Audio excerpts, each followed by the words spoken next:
dokumentasi pertama ini kami akan mencari referensi untuk membuat laporan dari judul-judul skripsi para kakak tingkat yang sudah lulus.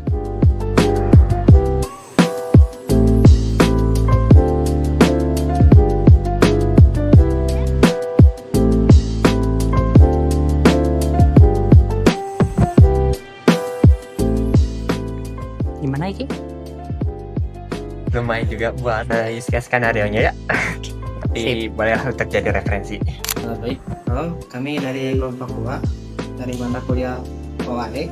Ini yang pertama kita ngirim dulu surat wawancara dari ke akademik, lalu kita kirim ke perusahaan. Semua informasi itu kami catat dan jadi dasar awal untuk mulai bikin diagram analisis. Lalu setelah kami wawancara, kami pun bertukar pikiran untuk bagi-bagi tugas pembuatan diagram. Masih ada kerancuan dalam proses distribusi sehingga terlihat proses distribusinya belum bisa dianalisis dengan jelas. Informasi tambahannya bikin kami makin paham bagaimana sistem sebenarnya. Jadinya sistem verifikasi data otomatis dan pemberitahuan ke pelanggan dan pemesanan sales berbasis mobile. Mulai dari pembuatan tabel fungsional dan fungsional sampai kelas diagramnya. Namun kami memiliki kesulitan dalam pembuatannya dikarenakan masih belum yakin karena belum memiliki referensi. Dari proyek ini kami belajar pentingnya observasi langsung data dan validasi data. Jadi dalam proyek ini kami menganalisis sistem dari sebuah perusahaan nyata. Yang langkah pertama, kami membuat surat permohonan izin dari kampus untuk bisa observasi langsung ke perusahaan.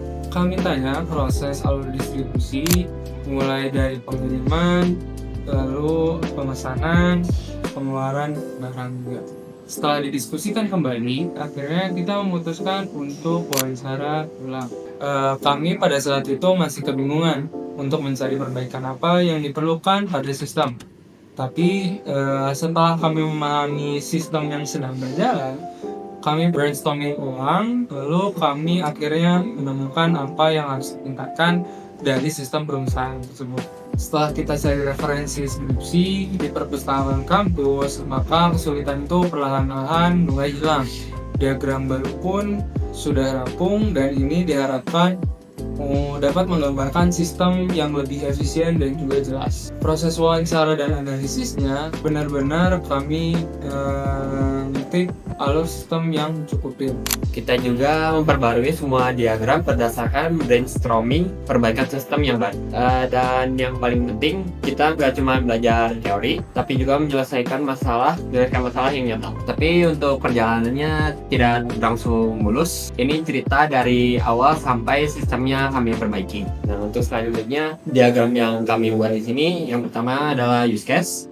Yang kedua ada use case skenario, yang ketiga adalah activity diagram, ada sequence diagram, dan yang terakhir class diagram untuk menggambar proses yang terjadi di dalam sistem. Kali ini kami lebih fokus ke kekurangan dan kesulitan pada sistem distribusi. Terus selanjutnya kami juga membuat monitoring barang return dan optimisasi pengiriman barang. Setelah suratnya disetujui, baru kami atur jadwal untuk ke perusahaannya. Sistem yang kami buat adalah sistem bagian pengiriman, pengeluaran, dan pemesanan. Setelah kami mulai melakukan pembuatan diagram, ternyata ada beberapa masalah. Kami datang lagi ke perusahaan dan tanyakan ulang bagian-bagian yang kurang. Pertanyaan selanjutnya, bagaimana perusahaan menangani permintaan mendadak atau lonjakan permintaan produk tertentu? Mendadak atau lonjakan permintaan produk tertentu. Oke.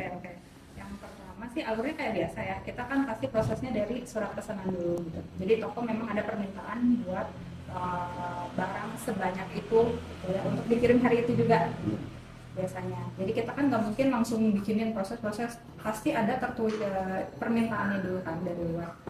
Baru kita bisa proses untuk pengiriman, cuman kita koordinasi dulu ada nggak yang ngirim. Iya. Jadi jangan sampai dari Kalaupun harus sewa, cost rasionya masuk nggak dengan biaya nilai yang dikirim dengan biaya masuk nggak, itu kan pertimbangannya di situ. Karena ada sewa mobil. Karena mobil sudah punya jalur masing-masing. ya, Kalau ada mobil pulang, nah itu baru dikirim. Bisa dikirim. ya. Makanya koordinasi dulu ya sebelum cetak faktur, karena sebisa mungkin pas cetak langsung kirim aja gitu. Jadi harus ada koordinasinya. Ini ada nggak yang kirim, gitu. Ada nggak, udah pada datang belum gitu. Nanti pas kita kirim, kita turunin DO, ternyata nggak ada yang ngirim. Jadi koordinasinya harus sampai ekspedisi. Bisa aja kita proses gitu, cuman ini harus ada yang Prosesnya siap. sama, cek utang dulu semua, dicek semua. Sama ya berarti.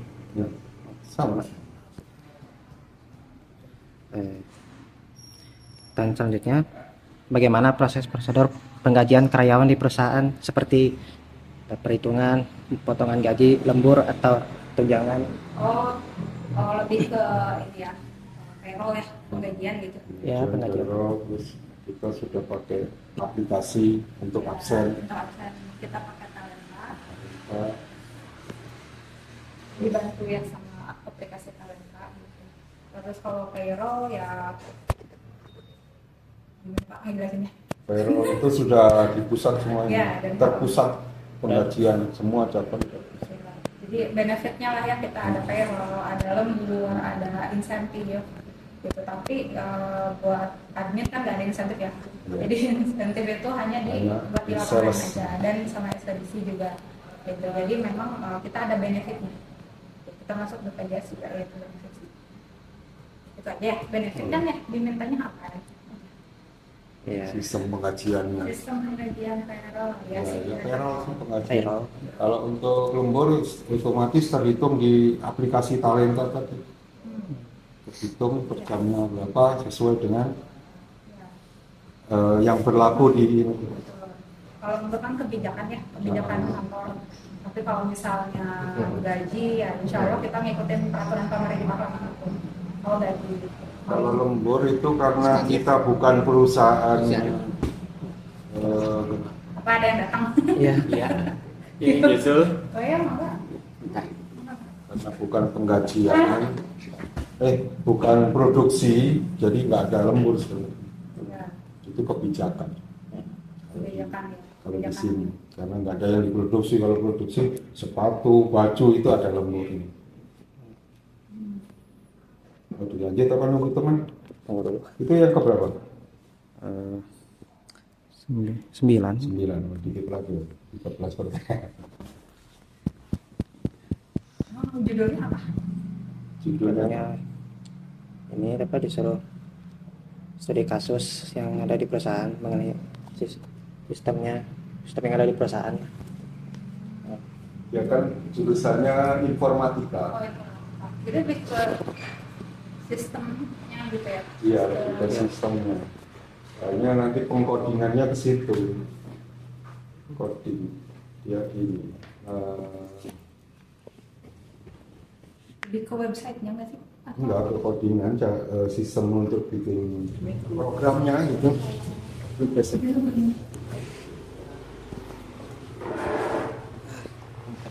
Ya kan program bikin kemarin itu sempat bikin program bengkel sepeda motor.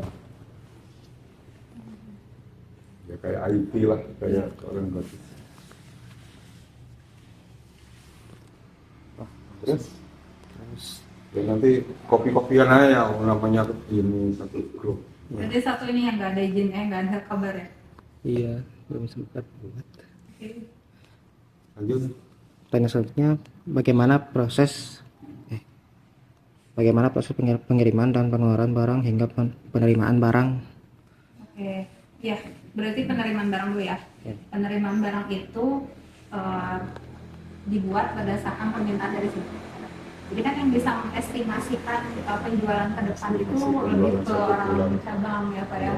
Jadi kita kepala cabang sih, dia mengestimasikan penjualan 3 bulan ke depan ataupun dia ke depan itu ada masa apa gitu.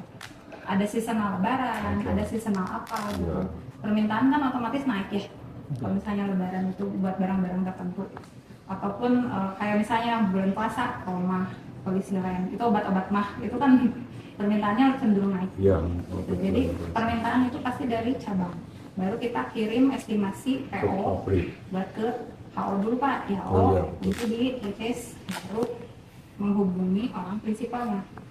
Nah, tapi si PO itu harus sesuai dengan nanti barang yang datang. Gitu. Jadi nggak bisa itu diotak-atik. Misalnya kita order 100, yang datang 200. Harus ngalur ya dari awal. Cabang minta 100, yang datang juga 100. Gitu. Sistem di kita kuncinya itu. Jadi nggak ada penggelembungan barang atau penggelembungan. Itu buat dapat barang. Nah, pengeluaran barang kayak tadi. Para pesanan dari toko, dari apa, baru bisa keluar. buat DO itu yang membuatkan Bang. Nah, saya tambahin yang penerimaan. Penerimaan itu setelah estimasi dari sini dikirim ke pusat. Ya. Kebetulan di logistik saya juga. Itu akan dikirim ke pabrik kan, permintaan tadi. Nah, dari pabrik akan keluar nomor pesanan, itu yang akan dikirim ke cabang. Nah, cabang begitu datang mobilnya, yang ngasih surat jalan tadi ya, dicocokin lah nomor pesanan, bener nggak? Kalau bener diterima, kalau nggak ditolak. Seperti itu. Begitu pesannya diklik, dia akan keluar nih nama-nama barangnya, dicocokin lah dengan surat jalan yang dari pabrik tadi. Oh sama nih, ya udah turun Pak. Baru dilakukan LBM. LBM itu laporan barang masuk. Ya, sampai situ. Ya, jadi buat tertib administrasi lah ya, ada barang masuk, ada barang keluar, itu harus jelas sejelas mungkin gitu, Ya. dokumen-dokumennya. Jadi nggak mungkin gudang bisa nginput barang masuk tanpa ada dasarnya gitu. Gitu sih. Selanjutnya Terus satu ini lagi Pak, buat pengeluaran barang dari Yang DO tadi, DO setelah tadi Bu Nur rilisnya DO ke gudang akan menyiapkan barang ya, menyiapkan barang. Setelah barang itu disiapkan global, diserahkanlah barang itu ke bagian pengiriman.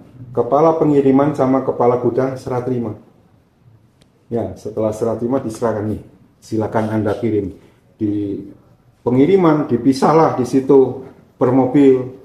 Mobil ini ke Ranca Ekek, mobil ini ke Ujung Berung, mobil ini ke Dago umpama gitu ya. Baru diserahkan ke supir tanda tangan, masuklah. Diserahkanlah faktur-fakturnya, dokumen buat kirim ke toko. Ini tokonya nih, ini barangnya, cek lagi sama pengiriman. Masuk, berangkat. Ya, setelah dibuatkan rencana kirim, kalau di ekspedisi ada namanya rencana kirim. Berangkat, pulang di status. Status itu sama dengan realisasi kirim, gitu. Ada lagi pertanyaan? ada Sudah. pertanyaan selanjutnya. Apa rencana perusahaan ke depan dalam memperluas jaringan distribusi? rencananya. Ya. Rencana. Sebetulnya sih kita mah ikut timeline dari HO ya Pak ya. Ya, timeline-nya HO kan ada target apa namanya? Target growth Ya. berkembang sekian persen setiap tahun. Itu sudah ada patokannya. Jadi nggak direncanakan begitu tahun direncanakan nggak, ini seluruh dari pusat semua yang ini growth-nya sekian. Nanti dari sini akan dibuatkan timeline-nya. Satu sales ini dia harus satu minggu harus dapat satu toko atau dua toko baru, NO baru kan gitu biasanya. Katakan sehari 30 kunjungan, 30 toko yang dikunjungi sales, dikalikan 6 hari, ketemulah 180. Dari 180 ini kamu seharinya harus nambah 2 toko. Nah, itu pengembangannya. Sehari nambah 2 toko, 3 toko gitu. Toko baru yang belum tercatat di filenya kantor. Itu pengembangannya, setiap sales akan diwajibkan mencari toko baru. Dan ini sih Pak ya, kan kita harus dinamis ya Pak ya, buat ngikutin zaman, ngikutin apa gitu. Jadi kita biasanya ekspansi atau enggak nambah prinsipal Ya, ataupun nambah ini. nambah barang Pokoknya lagi. harus ada inovasi. Gitu lah. Jadi, tapi tetap dari HO sih kalau yang seperti itu. Kan kita cabang mah dievaluasi ya terimanya gitu. Dan yang hitung apapun dari mulai pengeluaran ataupun pendapatan versus pengeluaran cabang, sehat apa enggaknya cabang, kurang apanya cabang, itu kan dari HO gitu ya. Jadi ada evaluasi tersendiri cabang itu kurangnya dari mana, dan itu yang bakal di boost ke HO. Sistem pemberikan dia. Udah. Terus bagaimana perusahaan mengatasi keterlambatan pengiriman atau kekosongan stok? Kekosongan stok. Ya. Out of stock itu biasanya dari pabrik. Dari pabrik yang memang dia belum ada stok ya. Produksinya terlambat. Betul. Makanya kita pun kalau misalnya pabrik udah out of stock ya, kita juga nggak bisa kirim pesanan ke toko gitu.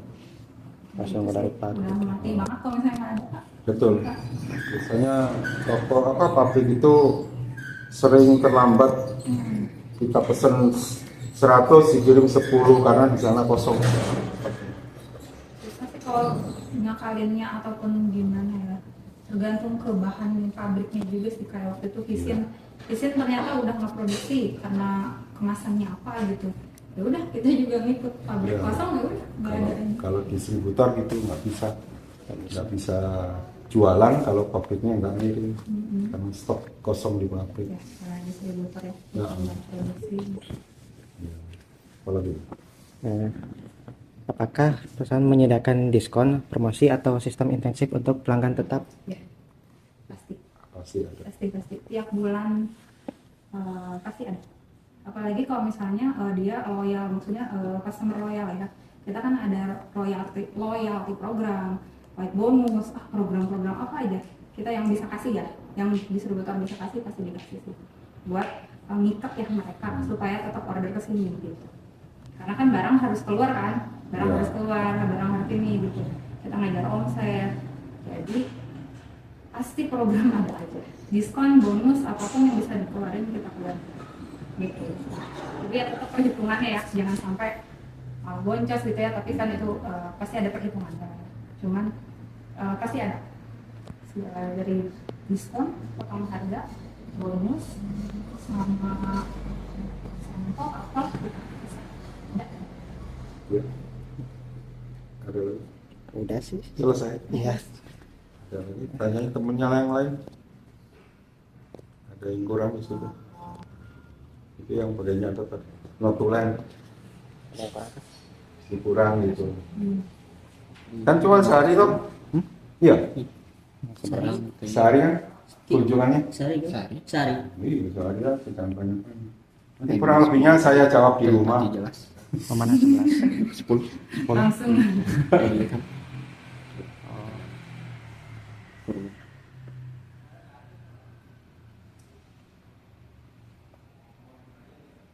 Dulu waktu SMK sering kesini mampir jemput saya di Tejo situ. Nomor 10 bang. Karena sekarang di SDP. Tanya nomor 10 katanya Mas. Pertanyaan nomor 10 apa? Masih kurang jelas. Bagaimana proses pengiriman dan pengeluaran barang hingga penerimaan barang? pengeluaran barang prosesnya, Ya, penerimaan barang. pengiriman barang. Ya tadi penerimaan. Ya, penerimaan. Ini udah masak pengiriman barang. Penerimaan tadi kan jadi estimasi barang yang mau dijual, ya itu estimasi dulu di cabang. Cabang akan begitu sudah estimasi jualan sebulan tadi baru dikasih ke bagian logistik, purchasing, pembelian di pusat. Ya, begitu pusat dibuatlah pesanan ke pabrik. Kita kan masarin, jualin dari pabrik. Nah, setelah pabrik nyiapkan barangnya, dikirim. Sebelum dikirim, pabrik itu akan mengeluarkan nomor PO namanya. Nomor PO yang dirilis ke cabang yang pesan. Nih, saya mau kirim barang nih, nomor PO-nya ini, barangnya ini. Ya. Nah, cabang buka, mau datang barang nih, tanggal sekian, pasti dikasih tanggalnya. Karena tujuannya apa? Tujuannya untuk menyiapkan tempat di cabangnya. Gitu. Cabang menyiapkan tempat, saya turun, udah cukuplah sekian. Nah, baru barang datang. Setelah barang datang, diterimalah surat jalan sama PO-nya, dibukalah komputer tadi, dicocoki, bener nggak nomor PO-nya? Oh, cocok nih. Langsung diklik, keluar nama barangnya dengan kuantitinya berapa karton. Oh cocok, oke turun. Setelah turun, dicek sama semua, ditaruh di staging area namanya, baru diinput namanya LBM, laporan barang masuk. Nah, setelah di LBM itu belum, kalau sistem sekarang Godis itu belum jadi barang jualan, belum jadi stok gudang. Kalau sudah di LBM itu belum jadi. Nah, setelah tempat sudah ada, barang tadi dikasih ditempeli namanya receiving card.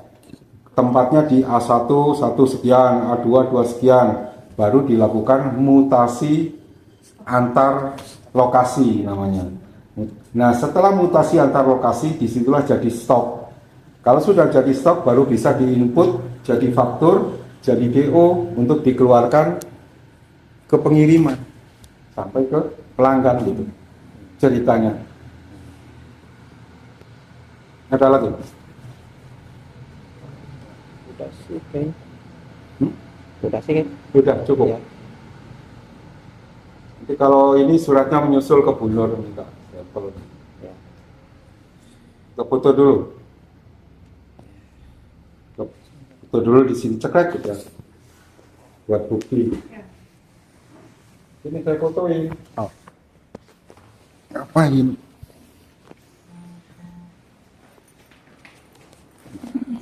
Ya. Ini kurang ke sini itu ngumpet itu. Sini. Share. Nah. 1 2 3. 1 2 3 ya. Gitu. Dulu fotonya.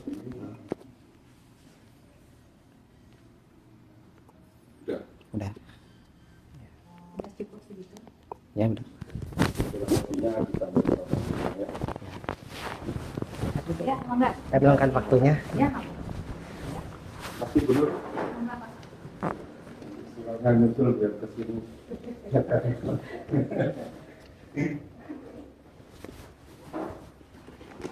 Berarti ini langsung pulang. Iya kayaknya. Iya. Tinggal dari Pak. Ya Bu, makasih Bu. Nah, ini dulu, main dulu. Ada tugas. Ada tugas. Tugas apa? Di kampus. Iya. Kok balik ke kampus lagi kan? Enggak. Tugas ini tugas rumah. Iya.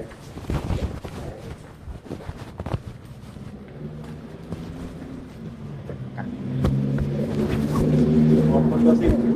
Hah? Ya. Eh? Ada foto deh. Boleh lah.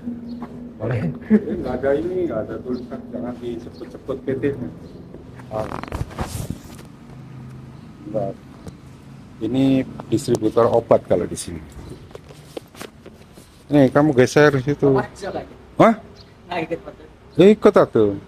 Berdua aja nggak Kan satu kelompok. suka foto. Hah? Nggak suka foto. Suka rusak?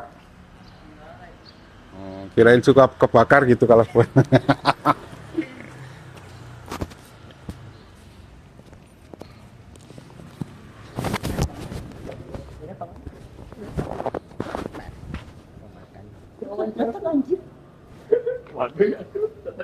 ini gudangnya, ini dibagi dua. Ini tempat terima barang, sebelah sini tempat pengeluaran barang. Ini gudangnya. Jadi di sini sudah dibagi, bukan nyampur. Ini tempat terima kalau barang datang dari pabrik. Ini ngeluarin pada saat mau dikirim. Tuh ya, terus lanjut. Ya. Jok, pulang, Jok. Jalan mau cepet kemana cok? Anjir, itu macet pisan anjir. Oh, doi sih. Mau balik ke mana? Oh, doi sih. Oh, doi. Ayo ke kampus lah. Ayo. Mana? Mana? Kembali. Balik ke mana? Mau. Jalan Pakasi. Kita jalan lagi. Enggak sih ya. Lewatan kampus lah ya. Kita ada dikasih waktu 3 hari buat pengiriman. Lebih dari 3 hari itu si invoice harus dibatalkan. Nah, jadi dalam waktu 3 hari itu ya gimana caranya ekspedisi harus mikirin supaya itu bisa nyampe ke outlet tepat waktu, ataupun misalnya kalau misalnya keterlambatan itu karena macet misalnya, ya berarti berangkat harus lebih pagi gitu. Terus kalaupun misalnya ada hujan ataupun gimana, ya sebisa mungkin mengamankan sih barangnya agar nggak rusak. Itu aja sih, itu mas situasional aja sih. Kalau misalnya ya hujan ya diusahakan itu nggak rusak gitu ya. Kalau misalnya macet ataupun apa ya kita hindari titik-titik macet dan berangkat lebih pagi. Itu aja sih paling. Terus selanjutnya, berapa jumlah staf yang Anda kelola dan bagaimana pembagian tugasnya? Staffnya ada, aku nggak pernah mungkin bentar, 1, 2, 3, 4, 5, 6, 7, mungkin kurang lebih 10 orang sih. 10 orang itu kita bagi berdasarkan job desk-nya masing-masing ya. Jadi kan kita nggak menyesuaikan orang dulu baru job desk, tapi kan job desk dulu baru orangnya. Jadi misalnya kita butuh buat kasir, baru ada manpower-nya gitu. Jadi memang sesuai dengan job desk-nya masing-masing, baru kita cari orang yang berkompeten di bidangnya gitu sih. Kalau di sini pembagian. Selanjutnya, bagaimana memantau kinerja tim logistik dan operasional? Oke. Kalau logistik itu ada realisasi kiriman, monitoring. Jadi monitoring itu harian. Jadi kayak misalnya nih, hari ini tuh ada 50 toko yang harus dikirim. Nah, besok pagi itu 50 toko naik ke admin buat di report mana yang kekirim, mana yang batal, mana yang tertunda gitu. Jadi kita bikin monitoring harian biar bisa kelihatan mana yang batal, mana yang terkirim, mana yang tunda gitu sih kalau monitoringnya. Jadi lebih ke harian sih, nggak bisa dinanti-nanti. Ya, tepat waktu. Yang keenam, apa strategi Anda dalam menjaga efisiensi biaya operasional tanpa mengurangi kualitas layanan? Strateginya apa ya? Kalau di sini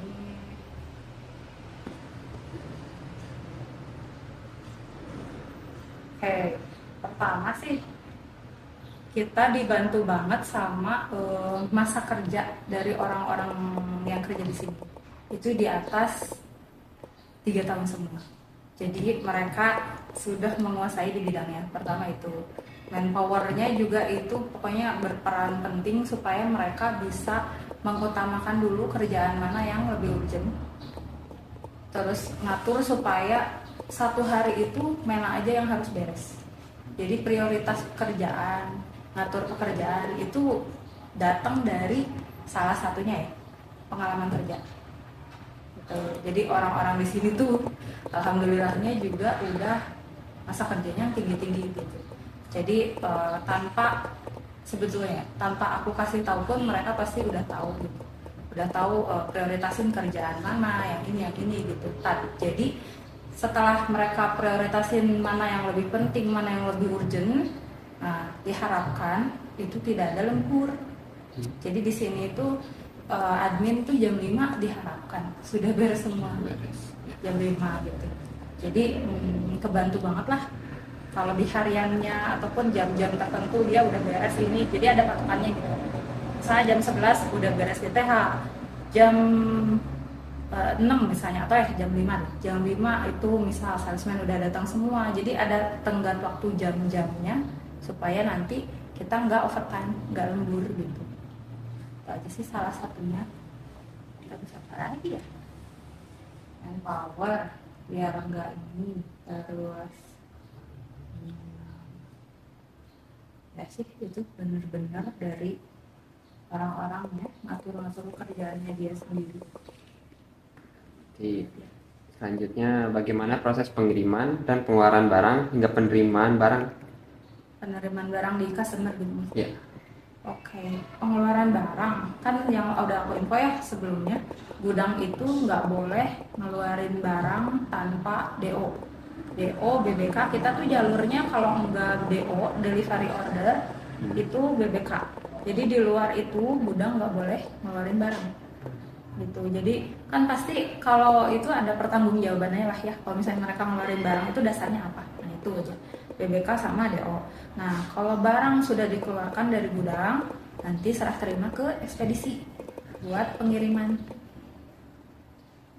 Dari pengiriman ya baru entah itu tokonya nerima entah enggak, balik lagi kan si ekspedisi. Nah yang barangnya tidak diterima toko itu direturkan ke gudang supaya tagihannya kita bisa batalkan gitu di admin sini.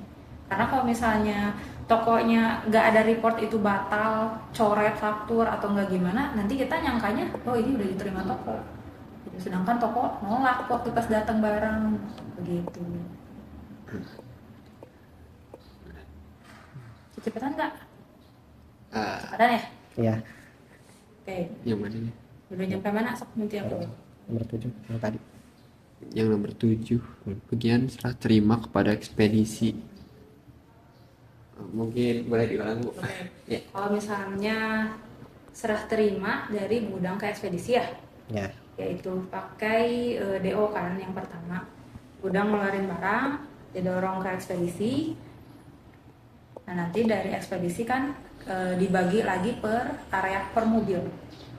Per area per mobil, baru nanti dikirim ke toko-toko misalnya. Habis itu sore-sore balik lagi kan pada ke sini. Nah baru di report mana barang yang diterima, mana yang ditolak. Itu baru setelah itu yang ditolak dikembalikan lagi ke gudang. Gitu. Kamu digambarin aja ya. Oh, boleh.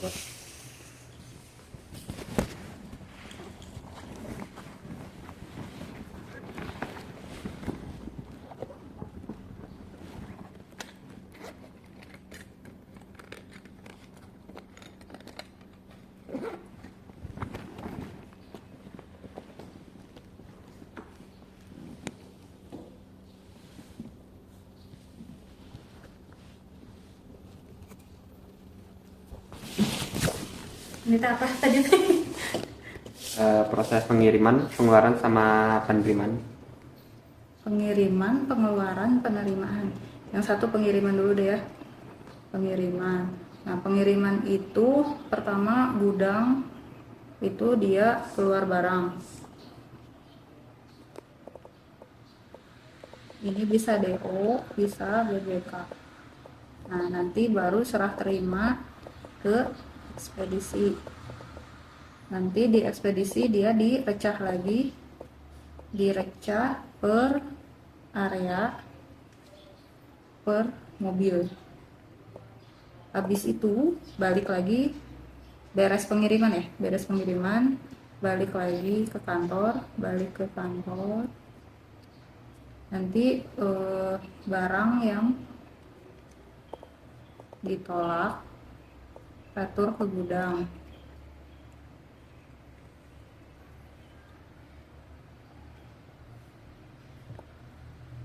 Terus kalau misalnya invoice yang gak ada tolakan atau coret naik ke finance untuk penagihan. Kurang lebih kayak gini sih pengiriman. Terus yang kedua apa tadi? Pengeluaran barang. Pengeluaran. Nah, pengeluaran barang itu kita dari pertamanya itu surat pesanan. Surat pesanan itu kan dari Seres ya, surat pesanan. Ini dari sales. Terus ke admin penjualan. Nah, nanti diproses invoice. Nanti habis invoice baru DO, delivery order, turun ke gudang.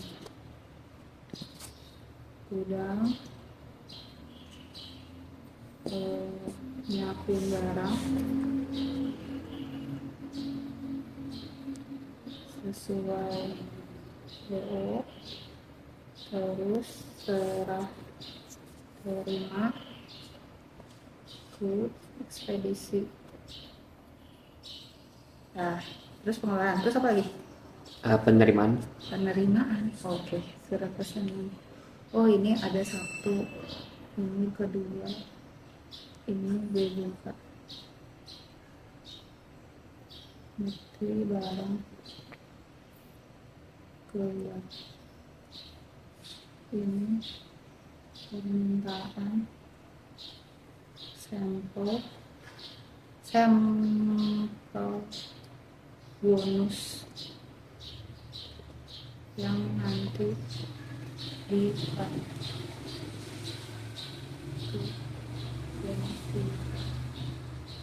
Terus penerimaan ya? Ya. Penerimaan. Terusnya kebalik, penerimaan dulu. Penerimaan itu kan kita itu berdasarkan permintaan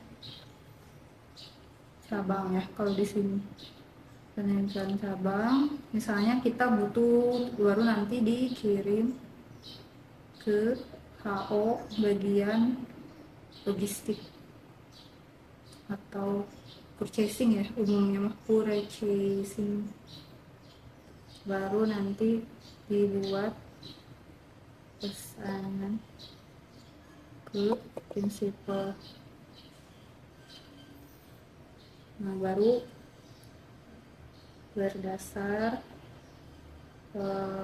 permintaan ini dikirim barang dari prinsipal.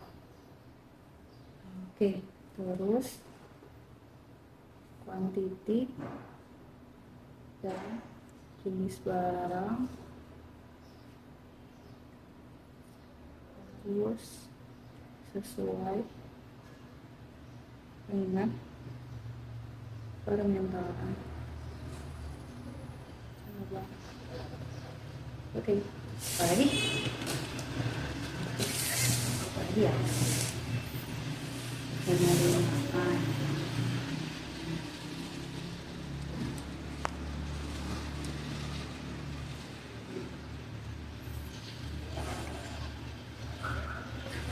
Terusnya ini dulu sih, yang pertama kan penerimaan barang dulu, karena kan kita butuh barang buat dijualin. Jadi yang pertama, nah baru pengeluaran, baru pengiriman gitu. 1, 2, 3 Dari bawah ke atas. Jadi kan kita nerima barang dulu nih buat dijualin. Jadi kita harus minta dulu barangnya ke prinsipal sesuai dengan kebutuhan ya. Paling di up 30% buat buffer stok. Jadi biar nggak terlalu kosong barangnya di gudang. Baru nanti setelah barang datang kan baru kita bisa jualin ya ke toko. Nah, baru ke pengeluaran berdasarkan toko pesen berapa, misalnya 50 karton. Ya baru kan kita keluarin. Nah baru dikirim ke tokonya. Begitu.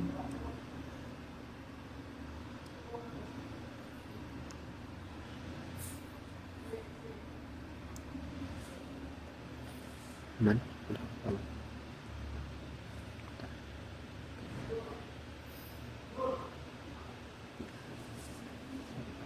Yang ke-8, bagaimana sistem pencatatan atau pelaporan kegiatan distribusi dilakukan? Apakah masih manual atau sudah digital?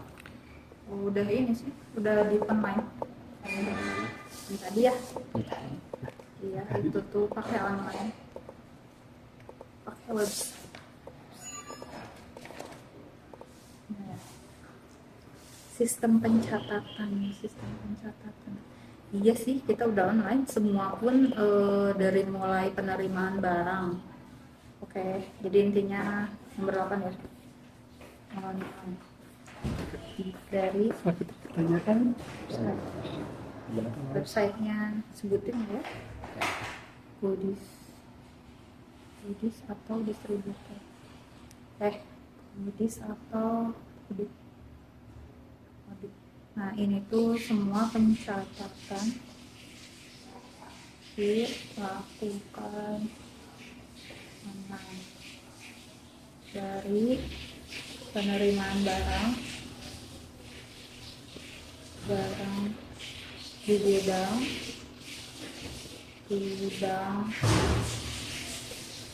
surat pesanan toko pengeluaran barang, terus pengiriman, penagihan, uang masuk sampai ke uangnya disetor bank.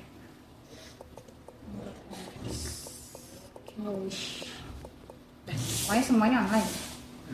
Dari mulai datang barang di gudang, terus SP, terus pengeluaran barang, pengiriman, penagihan, uang masuk, terus uangnya disetor ke bank. Tapi ini buat yang cash ya.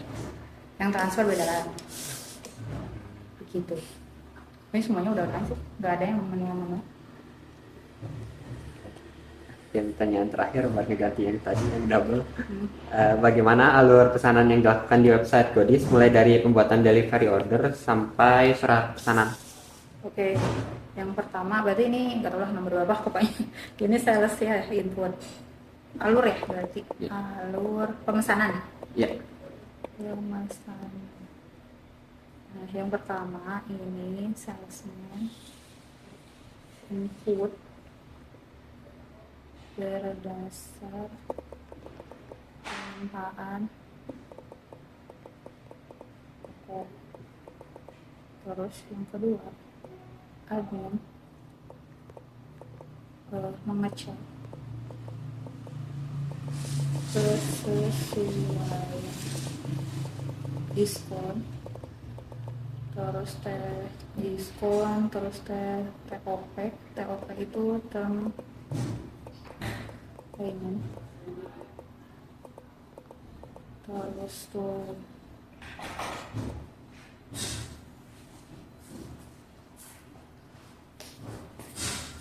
ketiga di print. Kalau keluar invoice bisa diproses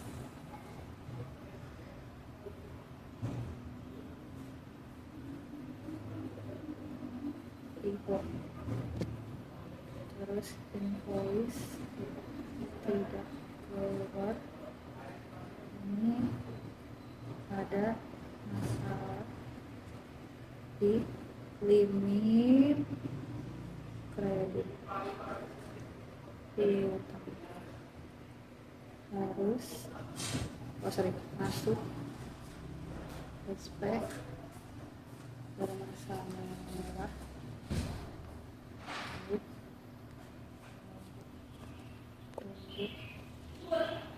terus kepala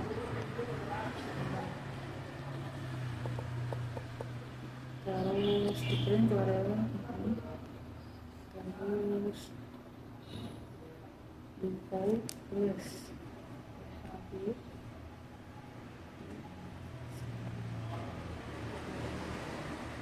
itu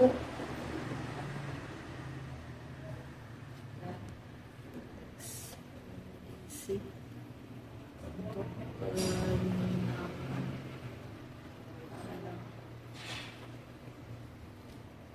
dan invoice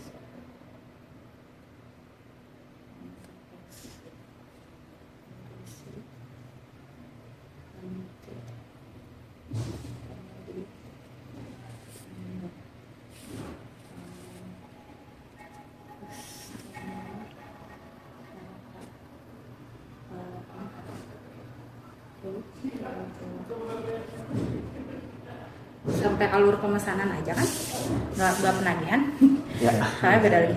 Nah, yang pertama, ini salesman input. Kalau di sini kan salesman-nya udah input sendiri SP-nya, surat pesanannya. Nah, terus berdasarkan permintaan toko. Jadi kan nggak mungkin salesman nembak misalnya toko yang di depan pesen 50 karton kan nggak mungkin ya. Jadi harus berdasarkan permintaan toko. Yang kedua, admin ngecek kesesuaian diskon TOP. Jadi kalau misalnya diskonnya belum sesuai, pasti ikutin kantor sih. Nggak mungkin dia bisa ini sendiri gitu ya, ngatur diskon sendiri. Jadi harus sesuai dengan peraturan di sini gitu, ketentuan di sini. Jadi kalau misalnya dia di atas 2 juta misalnya muncul 3%, ya harus ngikut. Tapi kalau misalnya dia udah ngedeal ke toko di atas 2 juta muncul 5% nih Bu, nggak bisa. Nggak bisa. Jadi kan diskon harus ngikutin ketentuan kantor. Gitu. Terus TOP juga dicek. TOP itu terms of payment. Jadi ini TOP-nya bisa COD, cash, atau enggak dia kredit. Kreditnya 14 hari atau enggak 1 bulan. Ataupun dia kalau misalnya barangnya baru itu bisa 2 bulan. Ya tergantung ini deal-dealannya juga sih si sales ke tokonya. Jadi mau berapa nih? Tapi biasanya kita ngikut sih. Biasanya 2 minggu ataupun 1 bulan. Nih TOP. Nah kalau misalnya nih udah dicek sama admin, oke. Nah nanti di print. Kalau misalnya dia keluar invoice, berarti nggak ada masalah. Dia limit aman, piutang aman. Nah, kalau misalnya dia nggak muncul, nggak keluar invoice-nya, berarti nyangkut. Berarti harus ke kepala cabang buat di ACC karena dia ini tidak keluar. Berarti ada masalah di limit kredit, piutang misalnya. Jadi masuk SP bermasalah. Jadi tunggu approve kepala cabang karena di sini tuh yang berhak buat ngejalanin SP bermasalah ya kepala cabang. Kalau misalnya kepala cabangnya yang tahu ini toko bagus kok gitu pembayarannya, tahu toko ini kondisi keuangan misalnya atau enggak fisik dari tokonya ini gede kok, dia masih sanggup ngambil 5 juta atau ngambil berapa juta ACC aja. Jadi ini tergantung pertimbangan sih kepala cabangnya. Nah nanti kalau misalnya ini udah print, pokoknya sehari itu dikumpulin bit DO. DO itu kayak list barang yang bakal dikeluarin atau enggak bakal dikirim di hari itu atau besoknya gitu. Nanti keluar DO. Ini DHB itu list invoice nih. Jadi ada barang, ada invoice. Gitu. Ini yang bakal nanti diturunin ke gudang, ini ke ekspedisi. Kalau di DO itu list barang, kalau di DHB ini list invoice. Gitu. Nanti tugasnya ekspedisi, kalau misalnya barang udah serah terima dari gudang ke ekspedisi, nanti direcah itu dipisahin sesuai dengan invoice. Jadi kan di gudang itu dia nyiapinnya gelondongan kalau di sini. Jadi misalnya Panadol hari ini dijumlahin nih, toko-toko ini tuh ada orderan 20 karton. Komik dijumlahin semua toko ada orderan 10 karton. Gitu. Jadi gudang itu nyiapin ya 10 karton, nggak tahu dia toko mana aja yang order, pokoknya dia nyiapin segitu aja sesuai dengan DR. Nah nanti dia ngerecah di mana, di ekspedisi. Jadi agak lama di ekspedisi karena dia harus nyiapin per invoice. Karena dari gudang dia nggak tahu, gudang terserah itu buat toko mana, yang penting dia ngeluarin barang sesuai DO itu misalnya 20 karton, 30 karton, udah aja. Gitu. Jadi lebih simpel di gudang, tapi lebih ribet di ekspedisi. Gitu. Bayang? Nah, udah diserah terimain di gudang dan ekspedisi untuk penyiapan barang dan invoice untuk ekspedisi ya. Nanti kalau misalnya ekspedisi udah pengiriman, nanti tokonya tanda tangan di invoice-nya. Kan ada penerima tuh sebelah sini. Penerima tanda tangan. Itu buat bukti kalau misalnya barangnya memang sudah diterima toko. Gitu. Ini baru pemesanan. Sampai pengiriman sih sebenarnya ini udah masuk pengiriman sedikit. Gitu. Ya masih mau. Sudah. Nah, Bu, Ibu jabatannya sekali apa ya kalau boleh tahu? Koordinator admin. Koordinator admin. Ntar tambahin lucu itu ya. Udah sih. Udah. Ya. Mungkin cukup sekian Oh, iya. wawancara dari kami. Apa mungkin foto? Oh, boleh. Foto.